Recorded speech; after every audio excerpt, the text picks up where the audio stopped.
시청자 여러분 안녕하십니까? 반갑습니다. 김동수입니다. 오늘 이 시간에는요, 주거가 취약한 계층들에게 좀 희소식을 전해드리도록 하겠습니다. 앞으로 취약계층 또 고령자가 주거 지원을 받기 쉬워질 전망입니다.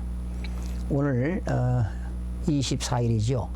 김현미 국토교통부 장관은 주거 지원이 필요한 취약계층을 적극 발굴하고 공공임대주택에 들어갈 때 보증금 부담을 대폭 완화하는 등의 내용을 주요 골자로 하는 취약계층 고령자 주거 지원 방안을 10월 24일 국토발전전시관에서 열린 제3차 주거복지협의체에서 발표를 했습니다. 주거복지협의체는요, 한국토지주택공사, 주택도시보증공사, 서울주택도시공사, 한국감정원, 경기도시개발공사 등이 참석을 해서요, 주거복지 로드맵의 추진사항을 점검하고 정책 발굴 등을 목표로 운영 중에 있습니다.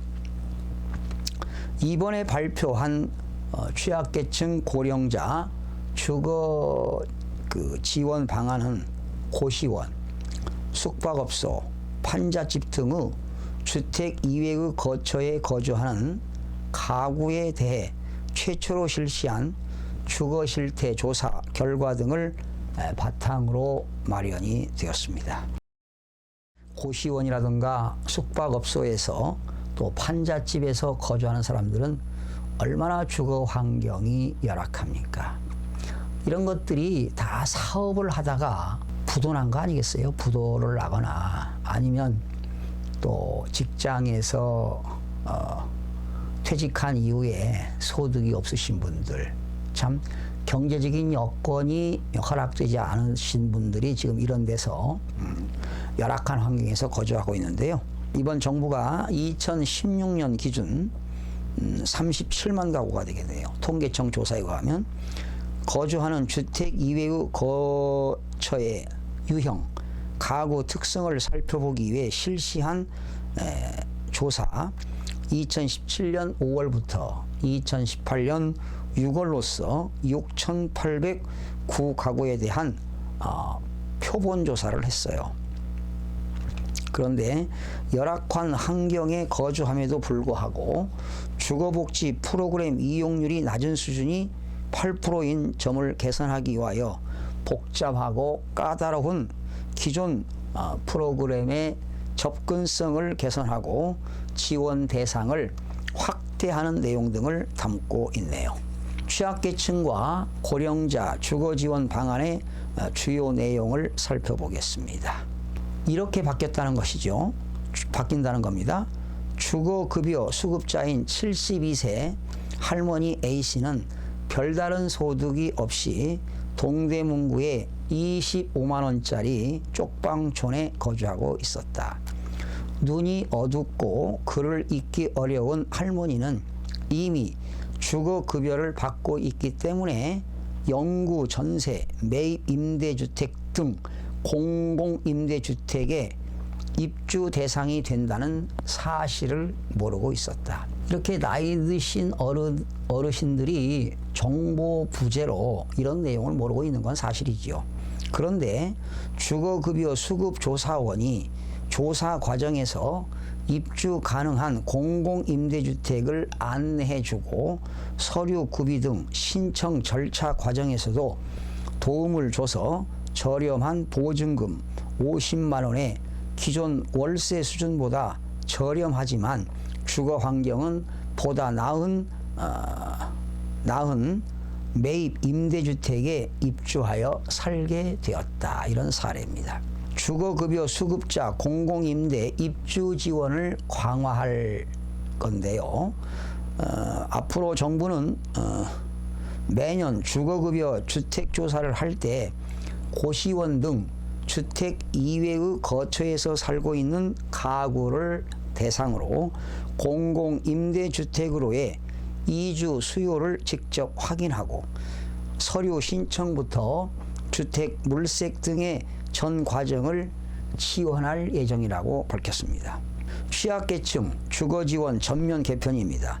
현재 지원 중인 취약계층 주거지원 대상을 확대하여 가정폭력 피해자, 출산을 앞둔 미혼모 등 긴급한 지원이 필요한 사람을 포함할 수 있도록 주거 사다리 지원 사업으로 개편하고 신청부터 입주까지 밀착 지원하는 취약계층 주거 지원 마중 사업도 2019년부터 도입할 예정이라고 밝혔습니다.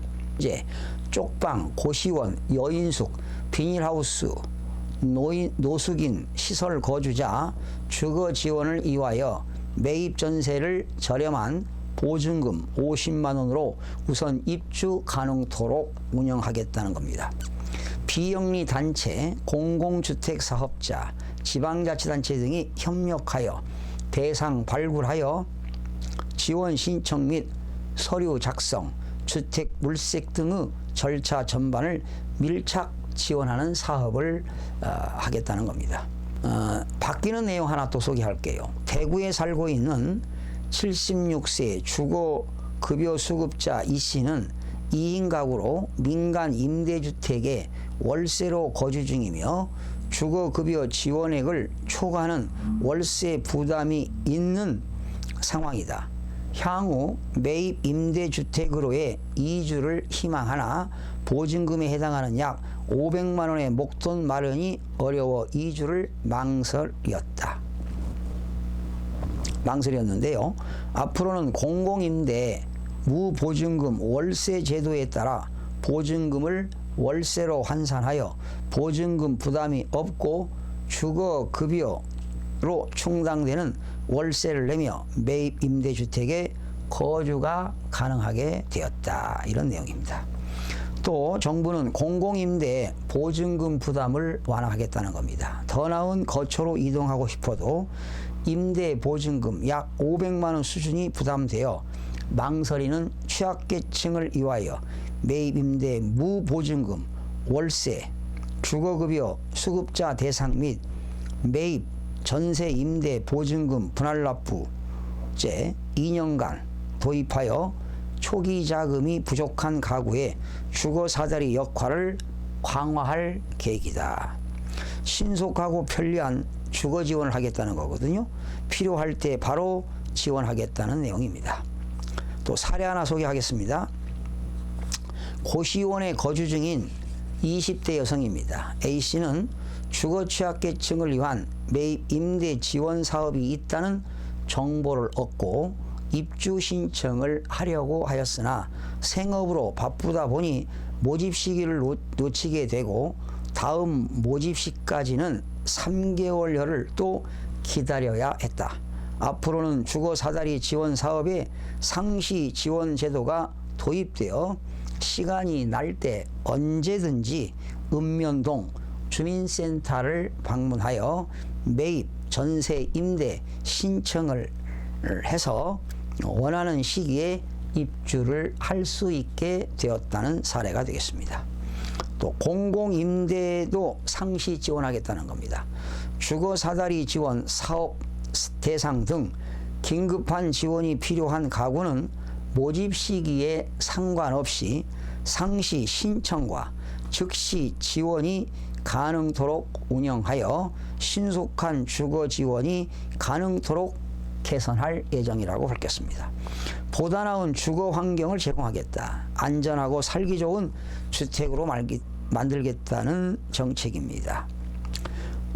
또 사례 하나 소개하겠습니다. 노후된 고시원이 밀집된 지역에 허름한 고시원에 월세로 살고 있는 A씨는 매주 비좁은 면적에 옆방의 소음 등으로 인해 불편하지만 역과 가까운 곳에 이만한 가격에 주거 공간을 찾기가 어려워 참고 살고 있었다.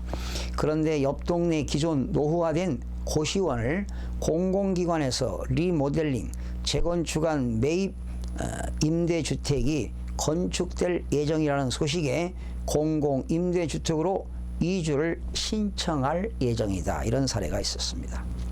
고시원 매입형 공공 리모델링 사업, 주거 환경이 열악한 노후 고시원 등을 매입하여 양질의 1인용 소형 주택으로 리모델링한 후 저소득 가구에게 공급하는 공공 리모델링 시범 사업을 올해 하반기 중에 실시를 하겠다는 겁니다. 함께 노력하는 주거지원입니다. 관계기관과 적극적으로 협력하겠다. 사례 하나 또 소개하겠습니다. 임시직으로 근무하고 있는 18세 A씨는 고등학교를 졸업하자마자 아동 양육시설에서 퇴소하게 되었으나 퇴소 후 집을 구하는 과정에서 정보 부족으로 인한 막막함, 주변의 시선 등으로 결국 고시원과 여간방을 전전하게 되었다. 30만 원에 달하는 고시원비도 큰 부담이지만 기술도 정보도 부족한 상황에서 단기 임시직을 전전하며 구직 활동을 하다 보니 장래에 대한 희망이 사라지고 막막한 심정이다. 앞으로 보호 종료 아동 자립지원 사업의 대상자가 됨에 따라 저렴한 청년 매입 임대주택에 살면서 동시에 구직 등 자립지원 서비스를 받다 보니 미래에 대한 희망이 조금씩 생기기 시작했다. 이런 사례입니다. 마지막으로 보호 종료 아동 주거지원 통합 서비스 제공입니다. 보건복지부와 협업을 통해 보호 종료 아동에 대하여, 이게 이제 과거의 고아원이죠. 고아원에서 이제 성년이 되게 되면 나오잖아요. 공공임대주택을 저렴하게 공급하고 자립지원을 위한 맞춤형 사례 관리 지원 서비스를 최대 4년간 제공하는 통합 지원 사업을 실시한다고 밝혔습니다. 김현미 국토교통부 장관은 협의체를 준비하기 전에 20여 년 달동네 쪽방에서 거주하시다가 매입 임대주택으로 보금자리를 옮기신 어르신을 찾아뵙고 왔다면서 개개인의 상황과 여건을 따뜻하게 안아줄 수 있는 주거 지원의 필요성을 강조하며 이번 방안이 주거 지원 대상이 되는 사람이 보다 쉽고 편리하게 도움을 받을 수 있도록 하는데 중점을 두었다고 밝혔습니다. 이와 더불어 국민의 삶이 나아지고 있음을 체감할 수 있는 성공 사례를 적극적으로 만들어 나가겠다는 의지를 밝히고 협의체에 참여한 관계기관, 현장 전문가도 함께 힘을 모아줄 것을 당부를 했는데요. 참 자본주의 사회에서는 어쩔 수가 없습니다. 소득 양극화가 심화되고 또 소득 불균형이 심화되는 이런 사회가 되겠죠. 남들은 부동산 투자, 투기 목적으로 어디가 집값이 오를까 늘 활동을 하시는 분이 있는가 하면 하루하루 살아가는 것이 힘들게 살아가는 사람도 이렇게 많이 있습니다. 주거 환경이 열악한 그러한 고시원이라든가 또 숙박시설 또는 비닐하우스, 정말 달동네에서 살아가는 사람들이 서울 하늘에도 많습니다. 사실은 서울에도 거의 50%가 자기 집을 소유하지 못하고 살아가는 사람들이 많죠. 그러나 이분들은 더 열악한 환경에서 살아가는데 참으로 정부가 이런 취약계층들을 위해서 정책 참으로 바람직하다고 생각이 들어갑니다. 대한민국 모든 국민들이 편안하게 잘 살 수 있는 그날이 오기를 기대하면서 오늘 여러분과 함께 했습니다. 시청해 주신 여러분 대단히 고맙습니다. 다음 시간에 찾아뵙겠습니다.